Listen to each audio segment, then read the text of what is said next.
Hello friends, learn geography channel में आपका बहुत बहुत स्वागत है।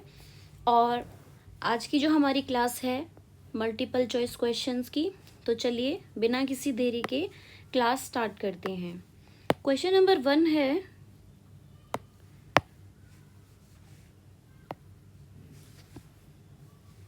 Which one of the following language group is the smallest in India.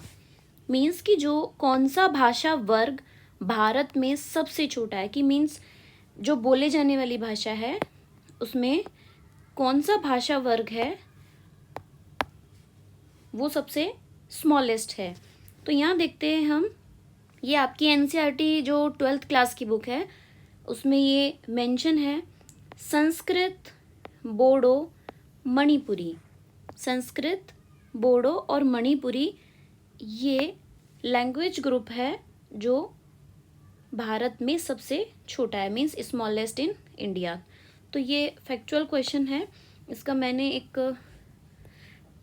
NCERT book से ही, देखिए यहाँ सॉल्यूशन है इसका।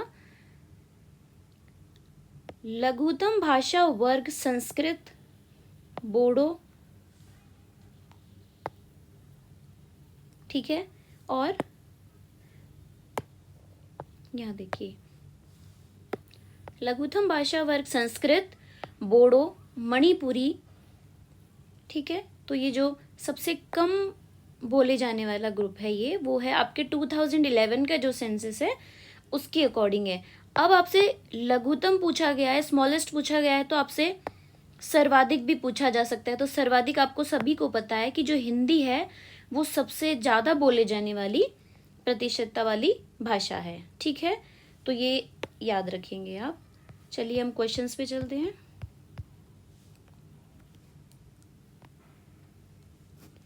क्वेश्चन नंबर 2 है, which one of the following is able to purchase merchandise more economically by contacting the manufacturers to produce the goods according to their specification. Means इसका क्या है, इसका मतलब है कि निम्नलिखित में से कौन वस्तुओं के निर्माताओं से संपर्क करके अपने निर्देशानुसार उत्पादों को बनाकर अत्यधिक मितव्ययता से व्यापारिक माल खरीद पाते हैं। इनका कहने का क्वेश्चन ये कह रहा है कि वस्तु के निर्माता से संपर्क, मान लीजिए कि ये एक पर्सन है जो क्या कर रहे हैं, प्रोडक्शन कर रहे हैं, क्या करते हैं, ये निर्माता हैं, ये इनसे डायरेक्ट आपने कांटेक्ट किया और अपने ही हिसाब से क्या कर रहे हैं, यहाँ पे लिखा हुआ है कि आप अपने अकॉर्डिंग ही क्या कर रहे हैं,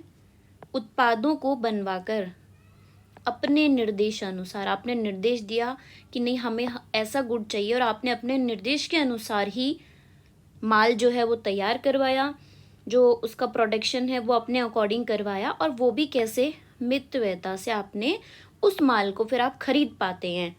तो ऐसा पर्सन कौन है, कौन होता है ऐसा, ट्रेडिंग सेंटर, व्यापारिक केंद्र, क्या कंज्यूमर, जो उसके बाद डिपार्टमेंटल स्टोर्स, या फिर चेन स्टोर। तो ये तो एक क्वेश्चन जो है आपकी एनसीईआरटी में ये डायरेक्ट लाइन लिखी हुई है, जो श्रृंखला भंडार है, चेन स्टोर जो है ये डायरेक्ट जो प्रोड्यूसर होते हैं, ठीक है, जो प्रोडक्शन करते हैं उन्हीं से ही, निर्माताओं से ही डायरेक्ट संपर्क करके अपने अकॉर्डिंग क्या करते हैं, माल जो है वो बनवाते हैं और मितव्ययता से वो खरीद लेते हैं उसे। तो ये चेन स्टोर जो है। और क्वेश्चन नंबर 2 ऑप्शन जो है वो डी। नेक्स्ट क्वेश्चन पे चलते हैं, synthetic fibre and plastic manufacturing is an example of which one of the following. Means जो कृत्रिम रेशे हैं और प्लास्टिक है उसका जो विनिर्माण है वो किसका उदाहरण, मीन्स सिंथेटिक फाइबर और प्लास्टिक की जो मैन्युफैक्चरिंग है वो किसका एग्जाम्पल है। क्या वो मिनरल बेस इंडस्ट्री है, मीन्स खनिज पर आधारित है, नहीं, बात यहाँ सिंथेटिक फाइबर की हो रही है। एनिमल बेस भी नहीं है, फॉरेस्ट बेस भी नहीं होगा, ये तो एक बहुत ही सिंपल क्वेश्चन हो गया है। केमिकल बेस, रसायन आधारित जो उद्योग है वो होगा। सिंथेटिक फाइबर और प्लास्टिक को बनाने में वाली जो इंडस्ट्री होती है वो कैसी, केमिकल बेस्ड इंडस्ट्री है। आपके सिलेबस में टाइप ऑफ इंडस्ट्री है, तो इसको हम एक अलग क्लास में डिस्कस करेंगे। अभी चलते हैं नेक्स्ट क्वेश्चन पर। क्वेश्चन नंबर 4 है,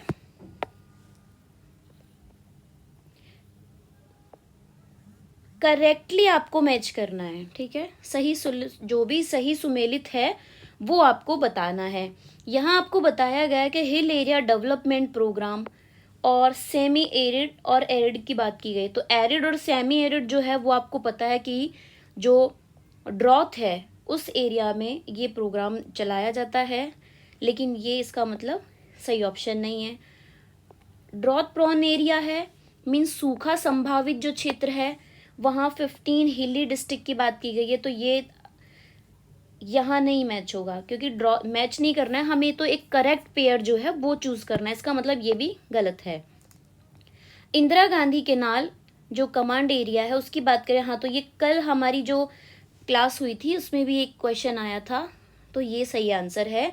Indira Gandhi canal command area जो है वो है गंगानगर हनुमानगढ़। नेक्स्ट ऑप्शन लेकिन हम देखते हैं, इंटीग्रेटेड ट्राइबल डेवलपमेंट जो प्रोजेक्ट है मीन समन्वित जनजाति विकास कार्यक्रम, राजस्थान और गुजरात नहीं, ठीक है। तो option number C, question number 4 option number C right answer. चलिए नेक्स्ट क्वेश्चन पर चलते हैं। Read the following objectives regarding national policy for skill development and entrepreneurship 2015। आपको पता है कि ये जो इंडियन ज्योग्राफी वाली बुक है 12th क्लास की, उसमें चैप्टर नंबर 1 में ही है कि राष्ट्रीय कौशल विकास उद्यम नीति 2015, ठीक है। उसके बारे में आपको एक करेक्ट जो ऑप्शन है जो अप्रोप्रिएट वो आपको यहाँ चूज करने हैं। तो बात किसकी हो रही है, नेशनल पॉलिसी फॉर स्किल की बात हो रही है, स्किल डेवलपमेंट की बात हो रही है, ठीक है। चलिए ऑप्शंस पे चलते हैं। To improve the literacy rate of different age group in India, तो यहाँ लिटरेसी की बात क्या हुई है, लिटरेसी है उसकी बात कर रहे हैं क्या, स्किल में नहीं, लिटरेसी की बात यहाँ नहीं होगी। ऑप्शन नंबर ए जो है वो बोलता है भारत में विभिन्न आयु वर्गों की साक्षरता दर में सुधार करना, लेकिन जो national policy for skill development and entrepreneurship है उसके नाम से ही पता चल रहा है आपको कि वो लिटरेसी की बात यहाँ नहीं करती है। नेक्स्ट ऑप्शन देखते हैं, provide umbrella framework, as it is ये वर्ड लिखा हुआ है आपकी बुक में कि जो सभी कौशल से संबंधित गतिविधियों के लिए रूपरेखा बनाना, एक प्रोवाइड अम्ब्रेला फ्रेमवर्क बनाया है किसके लिए, टू ऑल स्केलिंग एक्टिविटीज, ठीक है, ये ऑप्शन सही है। नेक्स्ट देखते हैं, to align all scaling activities to common stand, means की सभी कौशल गतिविधियों को एक मानक के साथ बांध के रखना, ये ऑप्शन भी सही है। टू लिंक, अब एक्टिविटीज होंगी मीन्स जो आपकी स्किल है, और विथ जो डिमांड सेंटर है मीन्स कौशल गतिविधि है और जहाँ मांग केंद्र है उनको जोड़ने का भी काम है। केवल आपको वो स्किल सिखा रहे हैं, ठीक है, स्किल सीख गए, अब आप एक्टिविटीज जो हो रही हैं स्किल सिखाने के बाद में अब आपको आगे क्या करना है, आपकी अर्निंग भी होगी, आपको जो डिमांड सेंटर्स होते हैं उनसे कनेक्ट करने का, उनसे जोड़ने का काम भी जो आपका national policy for skill development and entrepreneurship 2015 है ये करता है। इसका मतलब ऑप्शन नंबर 1 जहाँ है उसको हम एलिमिनेट कर सकते हैं, ये नहीं, ये नहीं, ये नहीं, इसका मतलब है ऑप्शन नंबर बी जो है वो सही आंसर है क्वेश्चन नंबर 5 के लिए। नेक्स्ट क्वेश्चन पे चलते हैं, question number 6, what is the other name of rain feed type of farming, ये एक इंपॉर्टेंट क्वेश्चन है। वर्षा निर्भर कृषि जो है उसके बारे में आपको उसका दूसरा नाम क्या है ये बताना है। तो सबसे पहले तो आपको ये पता होना चाहिए कि जो टाइप ऑफ फार्मिंग है उसमें सोर्स ऑफ मॉइस्चर का जो बेस है, ठीक है, टाइप ऑफ जो आपके फार्मिंग है उसी के अंदर मॉइस्चर बेस्ड यदि हम बात करते हैं तो उसमें हम 2 डिवीज़न होते हैं, 2 डिवीज़न है उसमें, एक होता है वो है आपका इरिगेटेड और एक है रेन फीड। चलिए इसे लिख ही देते हैं यहाँ पे,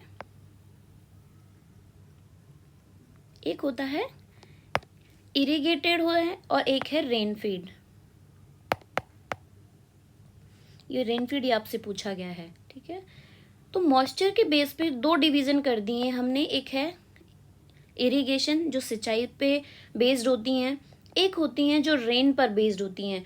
कुछ ऐसी फार्मिंग हैं जो सिंचाई पर बेस्ड होती हैं, सिंचाई कर कर हम क्या कर रहे हैं,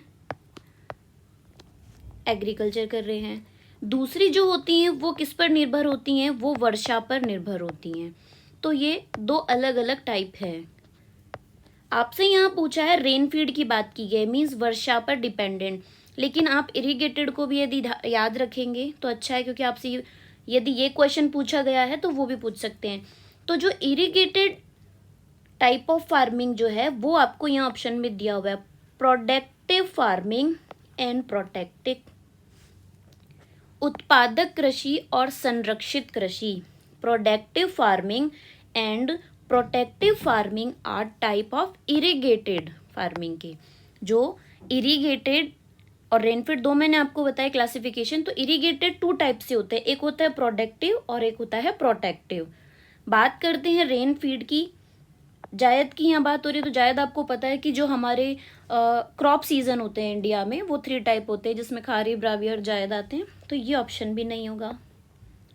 प्रोटेक्टिव और प्रोडक्टिव है वो इरिगेटेड के टाइप है, रेन फीड के नहीं है। और रेन फीड का जो दूसरा नाम आपसे पूछा गया है वो है बारानी। ये याद रखिएगा, ये इंपॉर्टेंट टॉपिक है, मतलब क्वेश्चन है। और इसका जो आसपास के जो क्वेश्चन बन सकते हैं वो भी मैंने आपको बता दिए। लेकिन एक इम्पॉर्टेंट और आप इसमें याद रख सकते हैं कि जो रेन फीड होता है, ठीक है, लेकिन इसका कोई आगे क्वेश्चन आएगा तो मैं बता दूंगी कि जो रेन फीड टाइप है उसमें भी दो अलग अलग डिवीजन होते हैं। एक ड्राई लैंड के लिए होता है और एक वेट लैंड के लिए होता है। ड्राई जो होगा वहाँ आपको पता है जो कोर ग्रेन्स होते हैं लाइक बाजरा, रागी, ठीक है, ये सब ड्राई में आते हैं। और वेट में राइस हो गया, शुगर केन है, जूट है, ये सब आते हैं, ठीक है। तो rain feed type of farming है, उसका आंसर क्वेश्चन नंबर 6 का आंसर है बारानी। नेक्स्ट क्वेश्चन पे चलते हैं। 7, नमामि गंगे प्रोग्राम के बारे में आपसे पूछा गया है कि जो नमामि गंगे कार्यक्रम है उसका उद्देश्य नहीं है। नोट पूछा गया है कि नहीं, क्या इसमें से नहीं है। ऑप्शंस को देखते हैं। Developing sewerage treatment system in town, हाँ बिल्कुल, जो सीवर ट्रीटमेंट है उसकी व्यवस्था शहरों में, हाँ ये सही है। Monitoring of industrial effluents, means जो औद्योगिक प्रवाह, इंडस्ट्रियल जो वेस्ट है उसकी मॉनिटरिंग करना, हाँ तो बिल्कुल उसकी मॉनिटरिंग की भी नमामि गंगे प्रोग्राम में बात की गई है। Afforestation along the bank of the river, नदी के किनारों पर वनीकरण करना, जी बिल्कुल ये भी नमामि गंगे प्रोग्राम में कहा गया था कि ऐसा हम करेंगे। किसके लिए, गंगा प्रोग्राम में ऐसा जो बात है वो कही गई थी। ऑप्शन नंबर डी देखते हैं। To divert the flow of the river from the city, ये तो शहरों से नदी के बहाव को मोड़ना, शहरों से नदी के बहाव को मोड़ना। तो divert the flow of the river from the cities, नहीं ये ऑप्शन नहीं है। तो इसका मतलब क्वेश्चन नंबर 7 का जो आंसर है वो आपका है डी। चलिए नेक्स्ट क्वेश्चन पर चलते हैं। क्वेश्चन नंबर 8 में बात की गई है नेशनल वाटरवे 1 की। हाँ ये तो एक सिंपल क्वेश्चन है, आप सभी को इसका आंसर पता होगा कि जो राष्ट्रीय जलमार्ग 1 है वो कौन सा है, तो पता है इलाहाबाद प्रयागराज टू हल्दिया, ठीक है। Allahabad to Haldia national waterway 1 है। इसके लिए भी मैंने एक आप ही बुक का ही एक स्क्रीनशॉट जो है वो आपको यहाँ ऑप्शन में देखिए,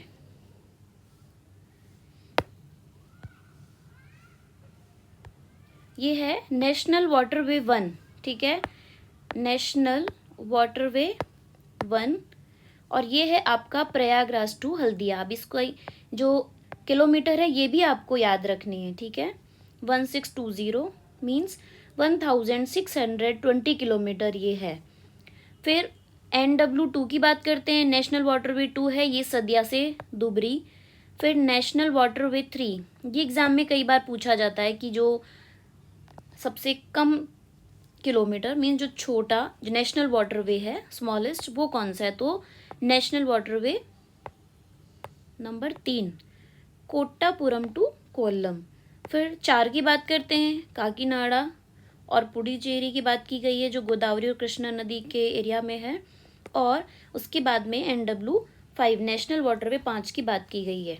यहाँ नेशनल वाटरवे 3, ठीक है, राष्ट्रीय जल मार्ग की बात की गई है, 3 नंबर की बात की गई है, तो ये आप याद रखेंगे। और इसका जो किलोमीटर है ये भी आपको याद रखना है, मीन्स ये इम्पॉर्टेंट है बिल्कुल। चलिए क्वेश्चन पर चलते हैं। नेशनल वाटरवे 1 पूछा था, इलाहाबाद टू हल्दिया। अब यहाँ देखिए सदिया टू धुबरी दिया हुआ है आपको, फिर कोल्लम कोट्टापुरम टू कोल्लम दिया हुआ है, काकीनाडा टू पुडुचेरी दिया गया है। तो ये क्वेश्चन में सिर्फ यहाँ यही चेंज करेंगे और आपसे कुछ और भी पूछ सकते हैं, तो आप याद रखिए। नेक्स्ट क्वेश्चन है, study the following statement carefully and choose the correct option. Means आपको एक सही विकल्प चुनना है। स्टेटमेंट 1 दिया हुआ है, 2 दिया है, कथन संख्या 1, कथन संख्या 2, और इनमें से ऑप्शंस में से क्या सही है वो देखते हैं। चलिए ऑप्शन पढ़ते हैं। In India after independence some old towns around metropolitan cities developed as a satellite town. हाँ बिल्कुल, सबसे पहली बात तो यही करते हैं कि जो सैटेलाइट टाउन है ये क्या होते हैं। सैटेलाइट टाउन है मीन्स मान लीजिए ये एक टाउन है, ठीक है, और ये अच्छे से डेवलप है, ठीक है, और इसके आसपास कुछ सैटेलाइट टाउन जो है वो क्या करते हैं, डेवलप हो जाते हैं। क्यों? क्योंकि ये इसी से इन्फ्लुएंस हैं और ये भी धीरे धीरे डेवलप होने लगते हैं। आपको पता है कि जो दिल्ली है ये दिल्ली है मान लीजिए, और दिल्ली के आसपास यहाँ नोएडा, फिर गुड़गांव, तो ये सारे जो रीजन है ये क्या है, सैटेलाइट टाउन के एग्जाम्पल हैं। गुड़गांव का नाम आपको पता है गुरुग्राम हो गया है, ठीक है। चलिए स्टेटमेंट 2 पढ़ते हैं। दिल्ली इज अ गुड ये देखो इसमें आ गया है, ये Delhi is a good example of such metropolitan cities. Means Delhi इस प्रकार के महानगरों का अच्छा उदाहरण है। तो अभी मैंने यहाँ आपको एग्जाम्पल में बताया था कि जो सैटेलाइट टाउन है और सैटेलाइट टाउन जो एक मेन टाउन है वो डेवलप टाउन है, और उसके आसपास जो छोटे छोटे जो और भी टाउन है वो विकसित हो जाते हैं, वो सैटेलाइट टाउन होते हैं। तो ये तो दोनों ही स्टेटमेंट 1 और 2 दोनों ही क्या हैं, सही हैं। तो both statement 1 and 2 correct and statement 2 is the correct example of, ठीक है। तो ऑप्शन नंबर सी जो है इसका सही आंसर होगा, राइट आंसर है। क्वेश्चन नंबर 10 पर चलते हैं। Which one of the following is a reason for the emergence of clustered settlement in Rajasthan, choose the most appropriate option। Means आपको गुच्छित बस्तियां, कहाँ, राजस्थान की बात हो रही है। क्लस्टर सेटलमेंट जो है आपके सिलेबस में डायरेक्ट मेंशन है कि जो अर्बन और रूरल सेटलमेंट है उसके टाइप आपको याद रखने हैं। तो आपको पता होना चाहिए कि जो सेटलमेंट है उसमें क्या क्या टाइप होते हैं। अभी यहाँ क्लस्टर की बात कर रही हैं, वैसे क्लस्टर, सेमी क्लस्टर, हेमिल्टेड, तो ये अलग अलग सेटलमेंट के टाइप है। लेकिन आपसे यहाँ सिर्फ ये पूछा गया है कि राजस्थान के बारे में क्लस्टर जो सेटलमेंट है उसके लिए क्या सही ऑप्शन होगा। पढ़ते हैं। For the maximum utilization of land resources, भू संसाधनों के अधिकतम उपयोग के लिए क्या वो सब क्लस्टर मतलब है गुच्छित बस्तियाँ जो एक साथ समूह में, ग्रुप में जो रहते हैं, पास पास घर एकदम उनके होंगे और वो क्लस्टर में वो रहते हैं। तो क्या ऐसा है कि जो लैंड रिसोर्सेज है उनके यूज की वजह से वो ऐसे रहते हैं, राजस्थान की बात हो रही है। और ऑप्शन पढ़ते हैं। For external security and defence, means बाह्य सुरक्षा, क्या ऐसा है कि उनको किसी बाहर से किसी से खतरा है इसीलिए वो एक साथ मिलकर रहते हैं, और ताकि एक साथ क्लस्टर में रहने से वो डिफेंस कर सके अपने आप को। नेक्स्ट देखिए। For maximum utilization of available water resources, mean उपलब्ध जल स्रोतों का अधिक उपयोग करने के लिए, ये सही लग रहा है ऑप्शन में से। आगे पढ़ लेते हैं डी को भी। फॉर इंटरनल सिक्योरिटी, डिफेंस की बात होगी, आंतरिक सुरक्षा नहीं। राजस्थान की बात हो रही है तो वाटर रिसोर्स की बात होगी ही। एक ऐसा एरिया जहां आपको वाटर रिसोर्स क्या मिल रहे हैं, अच्छे से मिल रहे हैं, ठीक है, पर्याप्त पानी वहां उपलब्ध है आपके लिए, तो आप क्या करेंगे, एक क्लस्टर सेटलमेंट अपने आप वहां हो जाएगा। एक किसी ने आके रहना शुरू किया, दूसरा तीसरा, हाँ भाई वहाँ पानी अच्छे से मिल रहा है। भाई जहाँ पानी ठीक से नहीं मिल रहा है तो ऑब्वियसली बात है कि आप उस एरिया को सेलेक्ट करेंगे रहने के लिए जहाँ पानी मिल रहा है। तो राजस्थान में जो क्लस्टर सेटलमेंट है उसका उसकी एक वजह है कि जल के जो स्रोत जहाँ होंगे, जहाँ उपलब्ध होंगे, वहाँ आप क्लस्टर सेटलमेंट बनाएंगे। आगे देखते हैं question number 11। Which one of the following is the biggest government undertaking in the country. Means कौन सा भारत देश में सबसे बड़ा सरकारी उपक्रम है, तो ये इंडियन रेलवेज का ऑप्शन होगा। ठीक है, इसके जो ऑप्शंस हैं इनको हम एक शॉर्ट वीडियो बनेगा उसी में मैं डिस्कस करूंगी। नेक्स्ट क्वेश्चन पर चलते हैं। आप इसे सिर्फ इतना याद रख लीजिए कि जो भारत देश में सबसे बड़ा सरकारी उपक्रम है वो है इंडियन रेलवे। लेकिन अभी इसमें कुछ, क्योंकि ये क्वेश्चन पुराना है तो इसको मैं जो डाउट में अभी थोड़ा रखती हूँ, फिर इसको मैं शॉर्ट में डिस्कस कर दूंगी। ठीक है, चलिए नेक्स्ट है, choose the correct option regarding mining town of India. Bharat के खनन नगरों से संबंधित सही विकल्प का चयन कीजिए। अब आपको मालूम है कि जो टाइप ऑफ टाउन्स हैं आपके सिलेबस में है, ये टाइप्स ऑफ टाउन्स भी। ठीक है, तो डिफरेंट टाइप्स ऑफ टाउन्स होते हैं जिसमें आपको पता है एडमिनिस्ट्रेटिव टाउन है, माइनिंग टाउन है, और कल्चरल टाउन की बात है तो हमसे यहाँ माइनिंग टाउन पूछा है। तो आपको पता है कांडला, कोची, ठीक है, कोझिकोड, ये नहीं, माइनिंग नहीं है, ये पोर्ट्स की बात हो रही है। फिर सलेम, मोदीनगर, वाराणसी, रुड़की, अलीगढ़, अंकलेश्वर, सिंगरौली एंड डिगबोई। इसका एक स्क्रीनशॉट है वो मैंने आपके लिए, ये देखिए।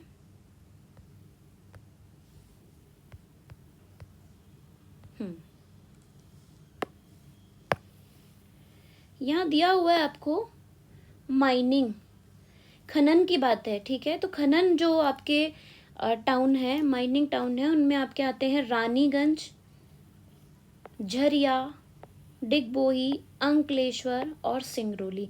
ऐसे यहाँ पे गैरीसन टाउन दिए गए हैं आपको, धार्मिक सांस्कृतिक एजुकेशनल टाउन है, फिर पर्यटक की बात हुई है, परिवहन ट्रांसपोर्ट की बात हो रही है, वाणिज्यिक कॉमर्शियल की बात हो रही है ना। तो ये इम्पॉर्टेंट PDF मीन्स ये इम्पॉर्टेंट टॉपिक है जो आप देख सकते हैं, और ये सब आपको पता होना चाहिए। एक क्वेश्चन आपसे ये पूछा ही जाएगा। तो हम माइनिंग की बात करें तो माइनिंग में देखिए ये सारे ऑप्शन हैं। अंकलेश्वर, सिंगरौली और डिगबोई, तो सही आंसर है आपका answer number D. Next question 13। Read the given statement carefully and answer the question that follows. ठीक है, इसको हम पढ़ते हैं और आंसर करते हैं। Most of the industrial waste are dispose of in running water और लेक। ओके, अधिकांश औद्योगिक अपशिष्ट बहते हुए जल या झीलों में डाल दिए जाते हैं। जो इंडस्ट्रियल वेस्ट होता है वो डिपोजिट कर देते हैं कहाँ, रनिंग वाटर में, लेक्स में। तो कौन सा ऐसा वर्ग है, कौन सा ऐसा ग्रुप है जो सबसे ज़्यादा, कौन सी ऐसी इंडस्ट्री है जो सबसे ज़्यादा मेजरली वाटर को पॉल्यूट करती है। तो यहाँ ऑप्शन देखिए, leather, pulp, paper, iron, copper, sugar, petrochemical, fertilizer, cotton, textile, chemical and power plant. Means ये हिंदी में भी यहाँ दिए हैं ऑप्शन। ठीक है, लेकिन इसका एक ऑप्शन है ए, लेदर, पल्प और पेपर, चमड़ा, पल्प और कागज। ठीक है, तो ये जो इंडस्ट्री है ये सबसे ज़्यादा रनिंग वाटर को क्या करती है, पॉल्यूट करती है। नेक्स्ट क्वेश्चन पर चलते हैं। 14th में है, which of the following organization sets the rules for global trading among its member nations. तो आपको पता है व्यापार की बात हो रही है। ठीक है, तो जो ट्रेडिंग है उसके लिए कौन रूल बनाता है, तो ये तो वर्ल्ड ट्रेड ऑर्गेनाइजेशन, विश्व व्यापार संगठन जो है उसकी बातें हो रही है। तो question number 14 answer is B, WTO means world trade organization. अब यहाँ आप ये नहीं पढ़ेंगे क्योंकि आपके ये क्वेश्चन जो है, हाँ ठीक है, अब आप उस पैसेज को नहीं पढ़ेंगे, आप डायरेक्ट ये क्वेश्चन करेंगे। और मैंने जो डेमोग्राफिक ट्रांजिशन है उससे रिलेटेड आपको ये 15, 16, 17 क्वेश्चन पूछे गए हैं, और एक वीडियो में मैंने आपको ये चैप्टर बताया भी है, और डेमोग्राफिक ट्रांजिशन है वो अच्छे से एक्सप्लेन भी किया है। क्वेश्चन देखते हैं, which among the following stage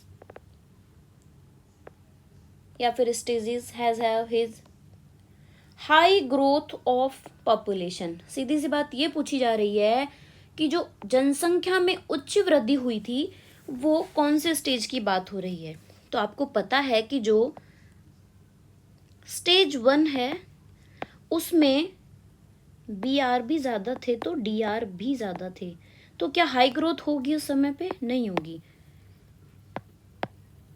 stage 2 में क्या हुआ था? स्टेज 2 में सैनिटेशन हो गया, ठीक है, अच्छे से आप अब लिटरेट हो रहे हैं, पहले आप इलिटरेट थे, लिटरेट हो गए आप, कम्युनिकेशन अच्छा हो गया, तो जो DR है उस पर कंट्रोल हुआ।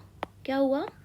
DR पे कंट्रोल हुआ, लेकिन BR इतना नहीं कम हुआ। तो इसका मतलब जो एज कंपेयर, क्योंकि फिर जिस स्टेज 3 की यदि आप बात करते हो तो धीरे धीरे, ठीक है, रैपिडली चेंज आया, लेकिन ये दोनों ही कम होने लगे, ठीक है, धीरे धीरे चेंज हुए थे, लेकिन नहीं, जो स्टेज BR और DR दोनों ही क्या होते हैं? कम हो जाते हैं। तो ये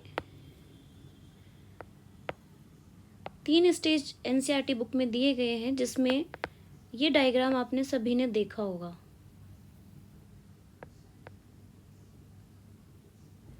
ठीक है ना, ये लाइन यहाँ ये नहीं होगी, तो यहाँ BR और DR दोनों ही हाई हैं, फिर धीरे धीरे जो DR है ये कम हो गया है, ये DR की DR है ये, ठीक है, और ये है BR, birth rate.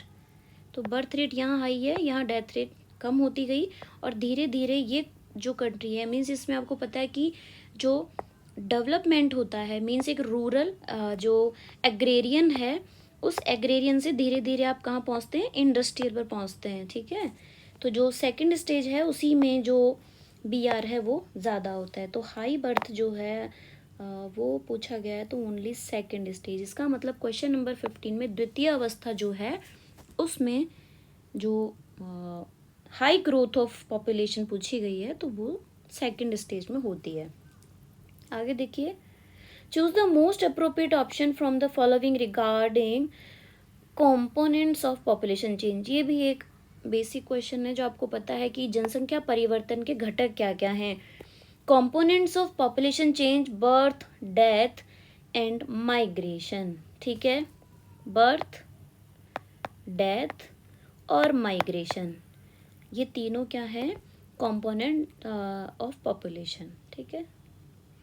Which of the following stage a slow growth of population. अब आप बताइए कि जो स्लो ग्रोथ होगी वो कब होगी? ग्रोथ स्लो कब होगी? Only first stage, second, last, first और लास्ट। इसमें जो ऑप्शन है ये है D, only first and last stage. केवल प्रथम और अंतिम जो अवस्था है उसी में ही स्लो ग्रोथ ऑफ पॉपुलेशन होगी। क्यों? क्योंकि स्टेज 1 में BR और DR दोनों ही हाई थे, बर्थ भी उतनी हो रही थी और डेथ भी, तो ग्रोथ इतनी नहीं थी। और यहाँ भी क्या होता है? लो फ्लक्चुएटिंग हो जाता है। स्टेज 3 में जो फ्लक्चुएशन है वो बिल्कुल लो हो गया है, लाइक इसमें जो कंट्री है वो आपके जापान ना, तो ये यहाँ भी स्लो ही ग्रोथ होगी। तो option D, only first and last stage, ठीक है। तो आज के जो हमारे क्वेश्चंस हैं वो यही कंप्लीट होते हैं। मिलते हैं नेक्स्ट क्लास में। Thank you.